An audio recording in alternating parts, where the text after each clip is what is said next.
Chief Minister Conrad Sangma has informed that the main miscreants of the violent attacks on passers-by and bystanders at Shillong on Friday have been identified and one arrest has been made. Informing of the meeting to review the law and order situation in the district held earlier, the Chief Minister said that discussions were held to ensure that necessary arrangements are made in case of a repeat of such incidents in the future. Stating that the Friday incident came as a surprise for the district administration, Sangma said that the government needs to be more stringent and prepared for any instances that might arise during a protest or a rally. Had the law and order meeting to review the situation that took place last 2 to 3 days back, and we have reviewed the entire situation, and we have instructed the police to take necessary action, and also for future situations, the necessary arrangements and necessary SOPs and all different kind of arrangements that need to be made for future. Those areas also were discussed in detail, and many other areas of law and order situation were discussed, which will not be appropriate for me to share right now on public forum. Already one person has been arrested, and there is also 3 FIRs that have been lodged. Large number of people, I don't want to give numbers, I know the numbers, but I don't want to give it out, have been identified who were the main miscreants who have attacked innocent people, and necessary action is going to be taken against those people. This is actually the 3 people who were injured. They were given the necessary treatment. The injuries were not of a very serious nature. Of course, they were hurt, but it was not of a serious nature. And there were about 2 or 3 vehicles, mostly autos and scooters, and 1 gypsy, which I think belonged to the army, that were slightly damaged. But apart from that, there was no major damage to any personal vehicles or any kind of assets of the government. See, one can gauge and just come to a conclusion of any kind of situation and give it a tag name of failure of intelligence.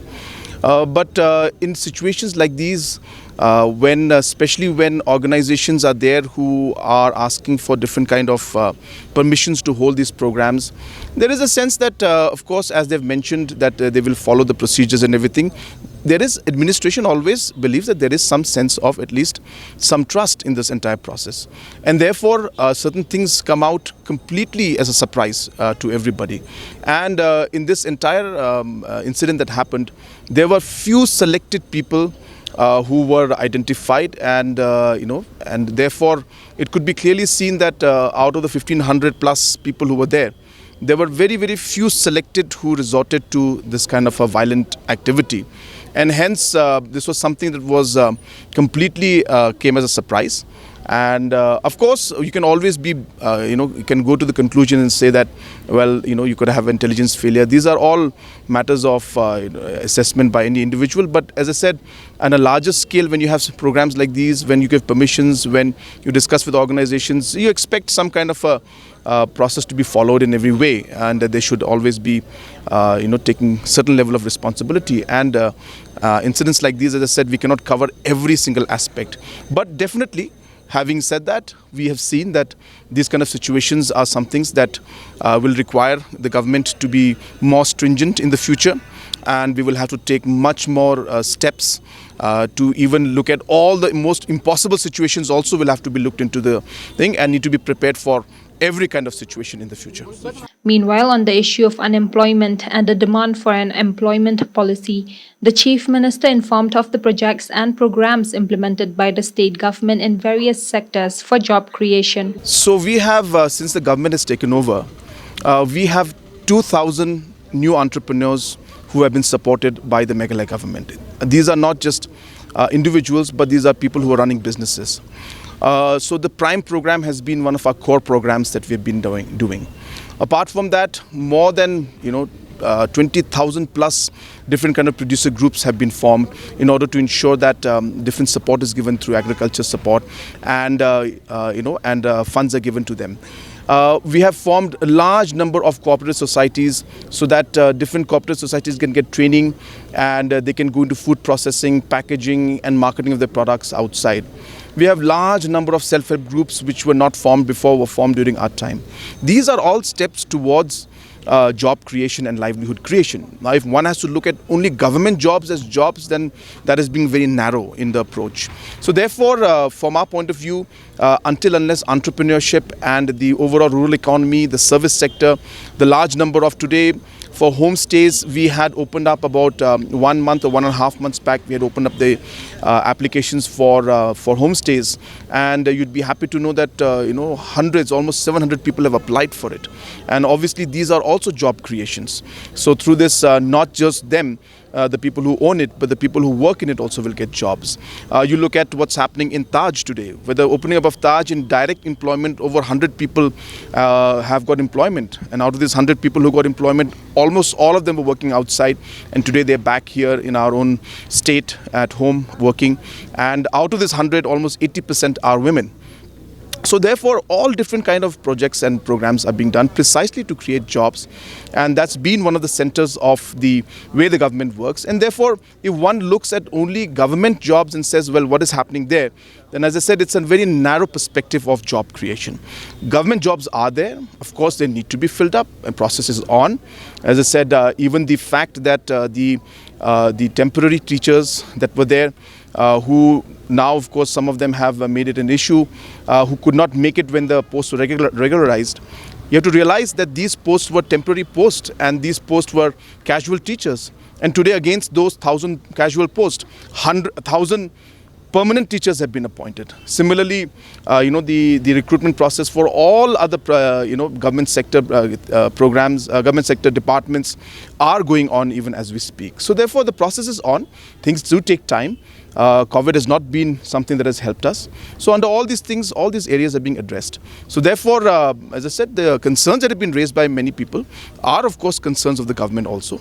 And steps have been taken in very detailed manner to ensure that this issue is addressed. But obviously, as I said, every state government and every country faces the problem of unemployment. The Meghalaya government has set a target of approximately 6 months to complete the new assembly building project at Mawdyangdyang. The assembly building will resume construction with a new dome design which will weigh 1/10 of the original dome plan at no additional cost to the government, Assembly Speaker Medhalaya informed presspersons today after a meeting of the high-powered committee. The meeting was attended by Chief Minister Conrad Sangma, Deputy Chief Minister Prestun Tensong, PWD Building Minister Dasakyat Bhalamari, and other members and officials. The Assembly Speaker informed that the design associates have been asked to submit the detailed drawing of the new dome in 30 to 45 weeks, and the design will be vetted by IIT Roorkee and IIT Guwahati.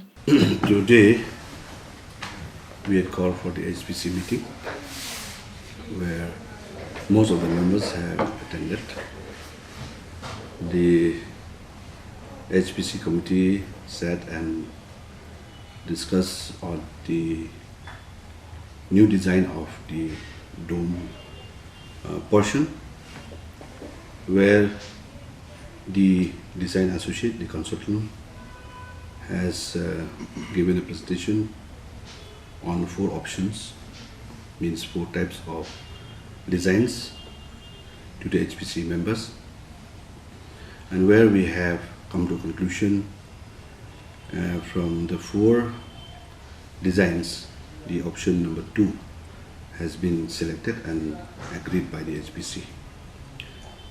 Coming to the structure part of the dome, we were informed and explained about that the portion of the dome will be of steel frames structure with partly with GRC materials and some metal sheets, and at the same time it is with the profile pre-coated GI sheets.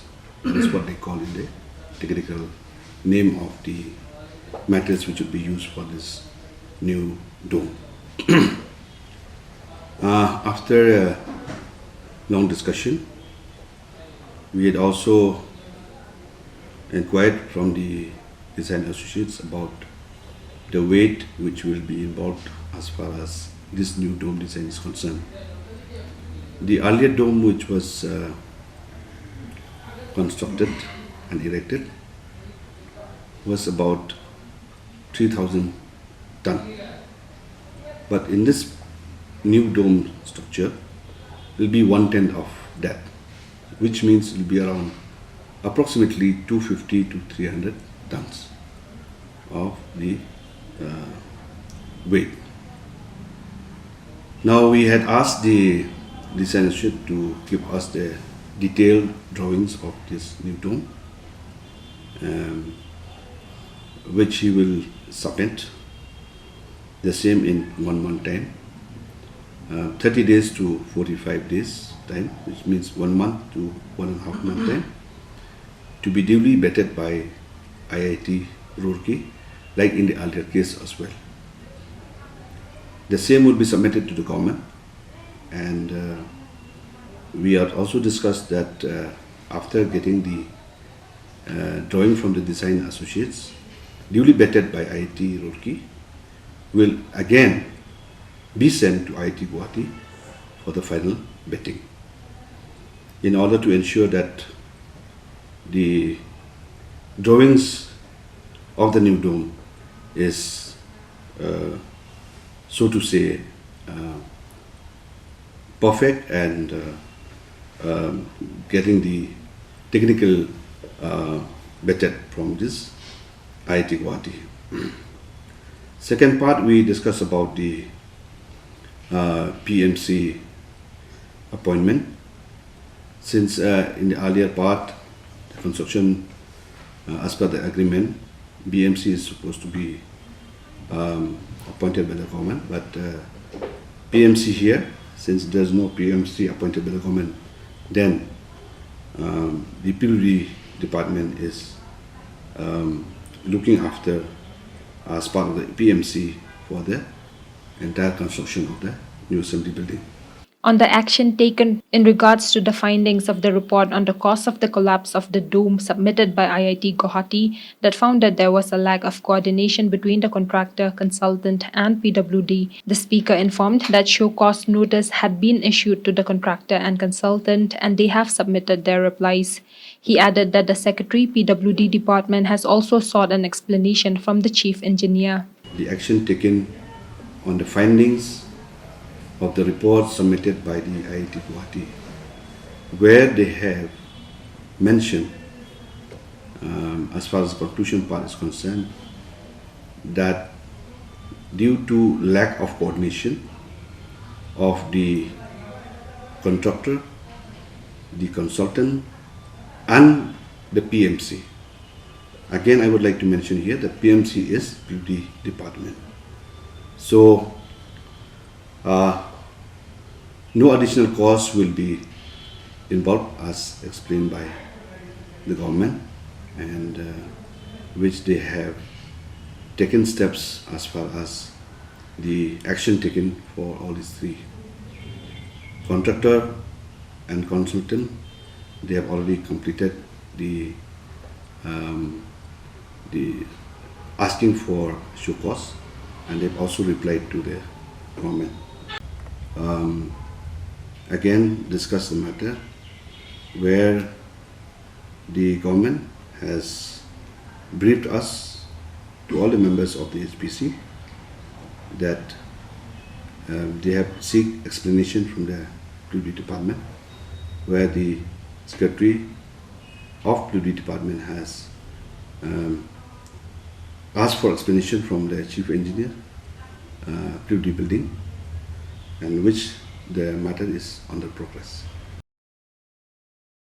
Responding to a query as to if Mauplang MLA Eugene Sanlingdo will contest for the upcoming assembly elections, UDP President and Assembly Speaker Medhalingdo today said that the matter has been referred to the circle level and the issue will be discussed by the constituency level of the party. No matter, we have referred it to the district level, and in coordination with the constituency level, circle level, what we call in the party line. So they will, sit down and discuss this at length and try to sort it out, all the things at the earliest. In response to a query regarding the statement made by senior UDP leader Bindo Lanong to a newspaper claiming that Nongkrem MLA Lambor Malnyang must have paid for a UDP ticket. UDP President Medhalaya said that the party has noted the comment and it will be taken up for discussion at a party meeting. We have taken note of each and every comment statement made by the senior member of the party. We have taken note of that. So the matter will be taken up in the party meeting and where we will discuss there at length about why and all these things has come up now as far as those statements is concerned. I will not agree when it comes to division within the party. The party is one, but it's just a matter of maybe opinions and views. We may have differences, whatever it is. So this thing we will sort it out with them. Meanwhile, responding to a question as to how many seats the party will contest in, UDP President Medhalaya said that the party will be contesting in over 40 seats in the upcoming assembly elections. We are trying to get as many as we could have. So right now I will not be able to tell exactly how much, but we will be crossing 40 as of now. So the figure we will be able to tell you in a very short time. The National People's Party announced the candidature of entrepreneur and former journalist Alan West as its SORA candidate on Monday. State Party President W.R. Kharluki announced West's candidature within 1 minute 60 seconds of welcoming him into the party fold. Top party leaders including Chief Minister Conrad Sangma, Deputy Chief Minister Prastun Tinsong, among others, were also present to welcome West.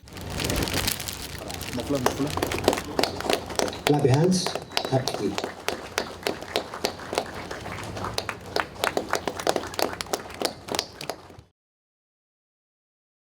Rebhoy police have seized heroin worth Rs 4.8 crores in the international illicit market, Chief Minister Conrad Sangma tweeted earlier today.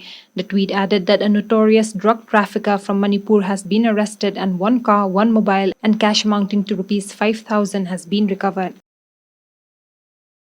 Flight operations for the Shillong-Lillabari-Shillong route by Alliance Air started today, Airport Authority of India Shillong shared in a tweet. Alliance Air's new flight operations in Meghalaya, Manipur and Arunachal Pradesh were inaugurated by Civil Aviation Minister Jyotiraditya Scindia on Sunday. The flights were launched under the Government of India's scheme Uran.